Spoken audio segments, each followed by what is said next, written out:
ma chère collègue. La parole est à Madame Marion Maréchal Le Pen.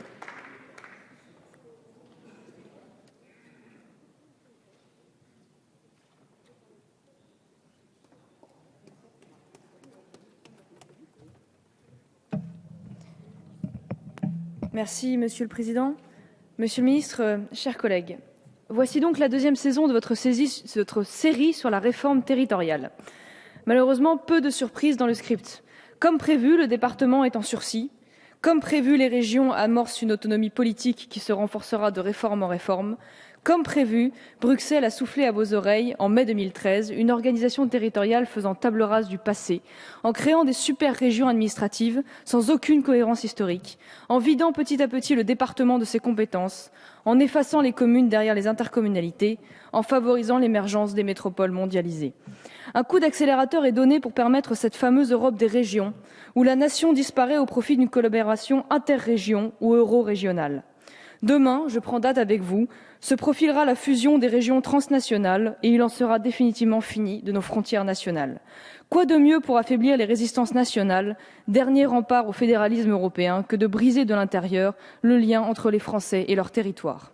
Un bel exemple de cette autonomisation des régions dans votre texte est l'expérimentation sur 3 ans du transfert de l'État vers la région du service public d'accompagnement pour l'emploi, ou la possibilité d'utiliser un pouvoir réglementaire. Après avoir rétabli la clause de compétence générale à votre arrivée en 2012, vous proposez dans ce projet sa suppression pour les régions et pour les départements. L'on pourrait s'en féliciter si la répartition des compétences ne se faisait pas tant au détriment des territoires ruraux et de la proximité. Vous transférez des compétences phares du département à vos nouvelles régions. C'est ainsi que de nombreuses décisions concernant les territoires excentrés seront prises dans les grands centres urbains régionaux. Les routes, les transports, les aides aux entreprises, dorénavant exclusivement réservées à la région. Et pourtant, les routes nécessitent une gestion de proximité pour parer à l'urgence d'accidents ou d'intempéries. Les territoires les plus difficilement accessibles paieront le prix de ce transfert, accentuant ainsi la dégradation des services publics dans les zones rurales. Même constat pour les transports scolaires. La complexité et le maillage des circuits de transport, certains élèves étant récupérés jusque dans les cours des fermes parentales, exigent une réactivité et une adaptation aux circonstances locales, incompatibles avec la régionalisation. En ce qui concerne le tourisme et les collèges, vous avez préféré une solution mi-chèvre, mi-chou, en faisant de la région le chef de fila de la politique touristique, autrement dit le grand coordinateur, et en mutualisant les compétences scolaires sur les lycées et les collèges. La région d'un côté, la métropole de l'autre, le département se retrouve pris en tenaille. À l'article 23, vous contraignez le département à déléguer au moins 3 compétences à la métropole. Faute d'accord sur ces 3 compétences, ce sont 7 compétences qui seront automatiquement transférées à la métropole. Si le département ne veut pas mourir par lui-même, eh bien, il faudra l'euthanasier. Drapé dans des habits de l'intérêt général, on voit néanmoins pointer l'idéologie.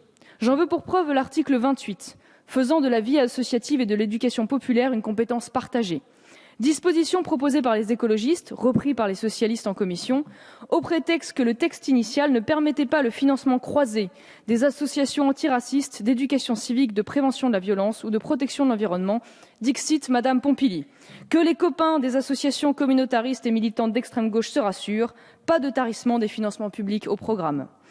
La commune subit aussi les assauts du gouvernement, qui fait de l'EPCI la nouvelle entité phare du bloc communal.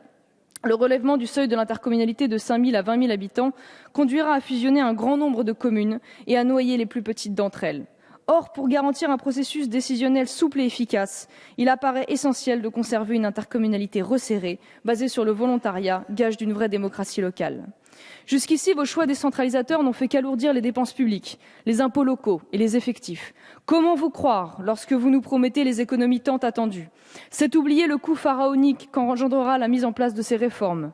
C'est oublier que le transfert des personnels départementaux s'avérera coûteux pour la région en raison des différences de régime indemnitaire plus favorables pour les personnels de région.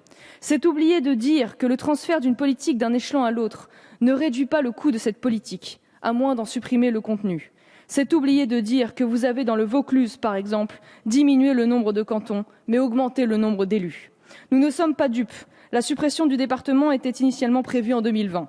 Une révision constitutionnelle étant nécessaire, le gouvernement a préféré une fin de vie sans douleur, en la vidant pas à pas de ses compétences, le réduisant au rôle d'assistante sociale.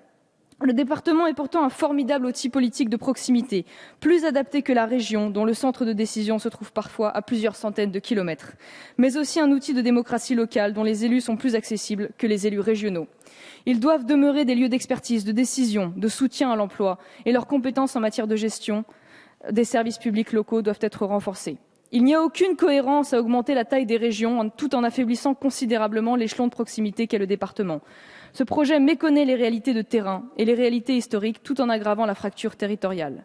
Faute de temps, je ne peux aborder les contradictions, le flou et la complexité de certaines des dispositions. Je prends quand même le temps de vous dire que mon collègue Gilbert et moi-même nous opposerons à ce texte, car il n'y a pas de sens à l'histoire, contrairement à ce que vous dites.